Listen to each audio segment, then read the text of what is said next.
We'll get to that. See what he does against the Yankees. Yeah. In October. Welcome to PTI. The old grump has the day off. So I am joined by our great friend, the host of Starting Lineup on Sirius XM Radio, Mr. Frank Isola.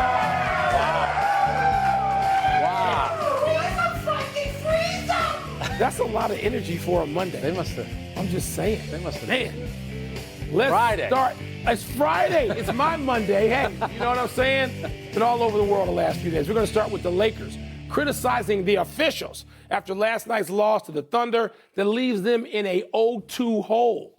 J.J. Redick said LeBron got clobbered all night and that the Thunder has players who foul on every possession.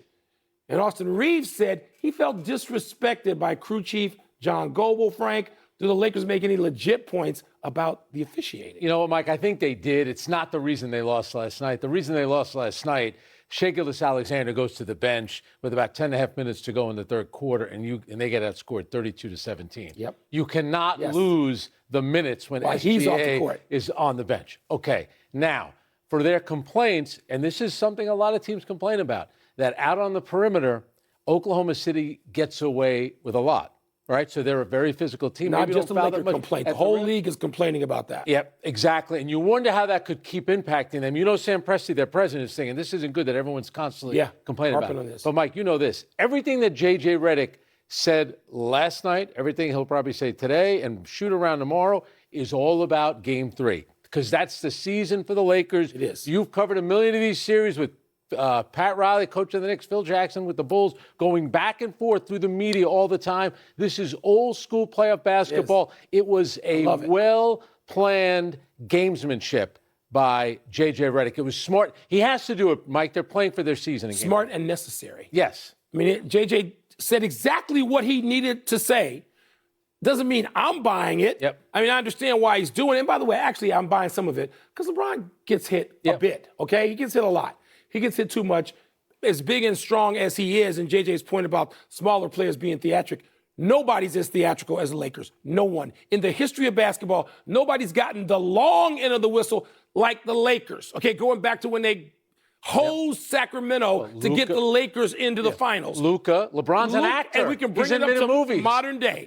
Luka has done it, and he seems to have rubbed off on LeBron, who did not do that the first 15, 18 years of his career. It's only lately. I get that. But it's not one of the top 5 reasons the Lakers are in a hole. Lakers aren't good enough. Yeah. They're not nearly as good as Oklahoma City. Neither is almost anybody else.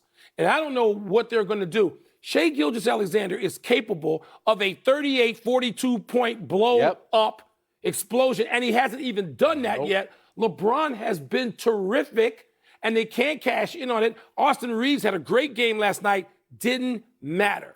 We know who the better team is, and now the Lakers are fighting that uphill battle to try to figure out how to win one game. It's hard to win when your best player isn't playing. Luka hasn't played yet. Oklahoma City is 6-0, and you mentioned about SGA. He's only scored 40 points thus far in the series. He is capable of a 35-point game. Easily. And when you talk about free throws, Mike, LeBron averaged 5.3 free throw attempts during the regular season. He's taken 5 in the series, but guess what? SGA's taken 12. And it's not like he's whistle taking for his 4th foul last night, while that wasn't the case with the Lakers. Let me just say this about Luka, and I'm going to be a little bit outrageous here. Luka Doncic wouldn't be the answer in this series because Luka's doing this from the floor. He's doing this all the time while the action goes the other way. That ain't going to help the Lakers. So at some point, they're going to have to forget about this, even though, once again, J.J. Redick did the right thing. Yeah. They're going to have to forget about that and play tomorrow. And don't you think also Oklahoma City, the way they're viewed now, it was the little engine that could, the small market team. Yeah. Now they've become the evil empire. Monster. Everybody complains about them. Everybody complains about the championship team. Yep. Everybody. And so now it's Oklahoma City's turn. And you know Sam Presti's going to have some kind of response. He doesn't like this. You know what that is. All right, Mike, let's move to the East where the Pistons are now up 2-0 on the Cavs after winning by 10 last night. Kate Cunningham, 25 points for him. Tobias Harris added 21 for Detroit. As for the Cavs, oh boy, James Harden struggled again, shooting just 3 of 13 from the field, missing all 4 of his 3-point attempts and committing 4 turnovers. Mike, are you more focused on what's going right for the Pistons or what's going wrong for James Harden and the Cavs? I'm going to play nice first. Let me give the Pistons some credit because we know they've been looking for that second score and a third score all season long. And I know I was one of the people who was critical of them for not making a move to bring in some more scoring at the trade deadline, and they didn't. And it looked like they were suffering. They could have been and probably should have been out of the series against Orlando, except Franz Wagner gets hurt. But Tobias Harris is averaging 20.5 points, 7.5 rebounds, shooting 50%, right? Yep. And more importantly, perhaps, Duncan Robinson is shooting 59% from three and averaging 18 points a game through the two games, both those guys, through the two games in this series. Yes, Harden and Mitchell, their turnovers, I don't know if they're going to be able to pull that together because they give up too many easy points to a Detroit team that has struggles to score.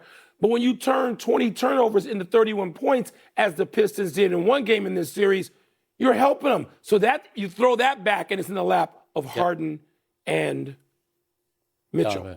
Donovan Mitchell. So I think, you look at Detroit, their season was hanging on by a thread. And then Cade Cunningham put together a spectacular performance in Game 5 against Orlando, saved their season. They got lucky in Game 6. Orlando scores 19 points. They blow them out. Now they won 5 in a row. And it seems like maybe they got over the little mental hurdle of the pressure of being the number one seed. They just look a lot better. They did. Now, good point. As for the Cleveland Cavaliers, and I like James Harden. I like the trade because to me, he plays all the time. Darius Garland, injury prone, a little undersized. But it's not just the performance that's been shocking by Harden. I just don't think he's competing hard enough. I'm not saying he's not trying. I think everyone else is at a playoff level. Mike, the turnover with 33 seconds to go. James, you're dribbling the ball in front of Tobias Harris like it's a preseason game in October. I mean, you have to be, how about a football term, a little ball security? I mean, Frank, it was terrible. Great point. And he didn't score in the fourth quarter. One other thing, Cade Cunningham in the fourth, 12 points. Mobley, Donovan Mitchell, Harden, 10. He outscored them by himself. Let me go back to Harden for a second because Harden's he's a fascinating person. You and I have seen his whole career. The results don't necessarily reveal intent. You know what I mean? Yeah. James Harden wants this badly. He does. I've been around him in locker rooms after games and multiple teams. He wants to be great in May. It's just not there. A lot of people try to scale the mountain and they don't make it to the top. And maybe that's just James Harden's cross to bear. I feel for him a little bit. The other night, he was really critical of himself after the game. He took the whole loss. No. You have people on that team who average 20 getting 2. So we're not going to put that on James Harden. I just don't know if they can do anything about it. You know what I mean? Is Harden going to suddenly, after all these years of playoff results, become a spectacular fourth quarter player in May? I'm not anticipating that. And let's not let everybody off the hook here. Evan Mobley, all that talent, 36 minutes, 1 rebound. 1 board. Come on now. No. And Jared Allen, the previous game, 2 points, 3 boards? You're that Those size? 2 guys, Twin Towers, what? Mike, you're that athletic. By accident, you should grab 5. Let's go on Harden. Not letting it. 1 rebound. Let's move to tonight's games. Knicks, Sixers, Spurs, Wolves. The Knicks are up 2-0. And while forward OG Anunoby is listed as questionable, so is Philly's Joel Embiid. In the West, the 1-1 series moves to Minneapolis after the Spurs' 38-point beatdown of the Wolves Wednesday. Frank, are the Knicks or the Spurs more likely to win on the road tonight? All right, so you mentioned OG Anunoby, and it's like the NBA. It's either a calf injury or a hamstring. And I think of Jalen Williams at Santa Clara. Jalen Williams, think about how much time he's missed. Luka tore his hamstring or grade 2 strain on April 2nd. We haven't seen him since then. So I'm a little worried because OG Anunoby, there's no way OG Anunoby should be allowed to play tonight, or my view right now is going to play tonight. But no way. He's played like a superstar. He's been the best all-around player on the Knicks in the pro. He's a shutdown defender. By the way, the Knicks have won 5 in a row. You talk about a team that's caught it. So the Knicks were good enough to win 62 games during the regular season. The Knicks bicker a lot internally, but when the playoffs roll around, they seem to have figured it out. I just wonder about tonight for Philadelphia. I feel bad for the Sixers from this standpoint. They post one of the greatest victories in franchise history in Boston. And the next time the fans get to see them, you're down 0-2. It's like they're still, they're fighting that uphill battle. I think Maxey will play much better. They were terrible in the fourth, and he was the key in that fourth quarter of Game 2 at the Garden. That was their game, and they missed open shots. Should have won that game. But you know what they also needed? An inside presence. Well, they get that if Joel played. Okay, here's the deal. I was in Madison Square Garden 2 nights ago. I know that the Philly people, all of them, as a traveling party, they were trying to figure out what's the best course of action here. And I think there was some regret, understandably, and second guessing of self that they didn't hold Embiid out in Game 1. on Monday. I know. And then you get to Wednesday because the Sixers should have won that game. But they went so cold with three-point shooting at the end of that game, they didn't have enough energy to get through it. So if Joel Embiid is out there tonight, and I fully expect him to play just as much as I expect Anunoby will not play. I expect Embiid to be out there. I know he wants to be out there. Philly can get this game tonight, which would mean I'm not betting on the Knicks to win. The Spurs, I think Minneapolis, you talk about a team with a chip on their shoulder all the time. You know, they are, and they got the personalities to do this. They are not backing down from Wembanyama or San Antonio. So I expect Minnesota to win at home. I still think the Spurs can get that series, but I think Minnesota wins game 3. But I think Philly wins a game tonight, and then let's see where we are. How long do the Knicks stay hot, particularly if Anunoby has to miss both games? And I'll tell you what, Minnesota, what they've done, give Chris Finch a lot of credit, give those players credit. You got to knock off Jokic in the first round, and just to get to a conference finals, you have to beat the Spurs. They take on the personality of Anthony Edwards. By the way, so give me an over-under tonight, Anthony Edwards. How many points? I think because they're home, I think he knows they need to win. I'm going to give him 25. And Mike, and I'm not saying guys aren't hurt. Right. But we got guys sitting out Game 7 elimination games. Yeah. Anthony Edwards is coming back. Yep. He could have said, you know what, I'll see you guys in Game 3. He didn't do that. They take on his personality. Anthony Edwards tonight, 30+.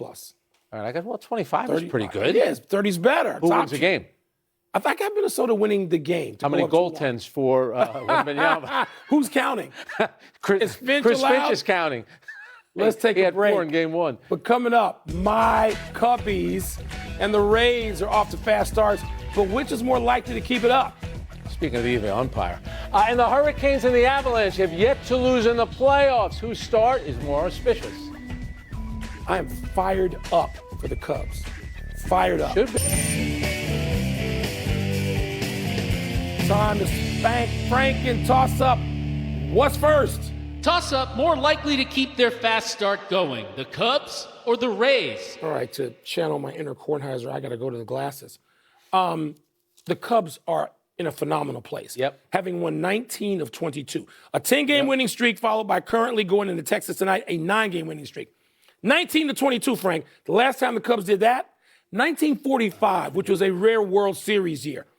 The problem is we got 10 pitchers, 10 on the injured list, including Matthew Boyd, Justin Steele, Cade Horton, the starters, Porter Hodge, and Caleb Thielbar. We got guys on the injury list. The thing is, though, we got the best defense defense that matters in baseball, and guys are hitting. And I'm so glad we did not pay $65 million a year for Kyle Tucker. I'm just glad we did. We don't need that. This lineup, everybody pitches in. Even when we got off to a slow start, somebody was hitting. Now everybody's hitting. That can't go forever, but I'm going to take them. I'll leave Tampa to you. How about 15 straight home wins? Really impressive. Yes. First time, what is that, 91 years they've done that? Yeah. All right, so as for Tampa, you talk about pitching, 4th best ERA in the majors, but their pitching staff is all banged up. And give them a lot of credit. You have, Wrigley Field, and you're doing a little meet and greet over at the Cubby Bear Lounge, the whole thing. They play at the Trop. Telling that. Which is, there's nothing charming about it. There's nothing around the Trop. But guess what? It's remodeled. But it's home sweet home for them, and they're back there 14-4 there. So the Rays right now, and you look, and Mike, the Cubs and Rays have played a lot of home games. 100%, but it's Tropicana Field. And last year they played at the Yankees spring training facility, the George Steinbrenner Field, and they didn't win a lot of games. For the Rays right now, you look at their record; they're only a half game behind the Yankees. Do you know that there's only 3 or 4 teams in the American League that are the plus American 500? League is dreadful. It really is. It's dreadful. If Cleveland, the Athletics, the Yankees, and the Rays, there are 11 teams within 3 games of the wild card. So the Rays right now, the pitching staff is held up, but they got a lot of guys hurt. Hopefully it works out for them, because with their payroll, how can you not root for the Rays? By the way, the Cubs are playing in sub-zero temperatures almost. All of April and May in Chicago is cold. The high tomorrow is like 50. I once covered. So we hadn't even gotten hot yet, and the bats are hot. I once covered Mets opening day in Chicago. It was snow, about 32, flakes, 33. Oh, flurries. Brutal. Froze in that press box. Poor old me, drinking hot. Oh wait, we got another toss-up. What's next? All right. Toss up more auspicious playoff start, the Hurricanes or the Avalanche?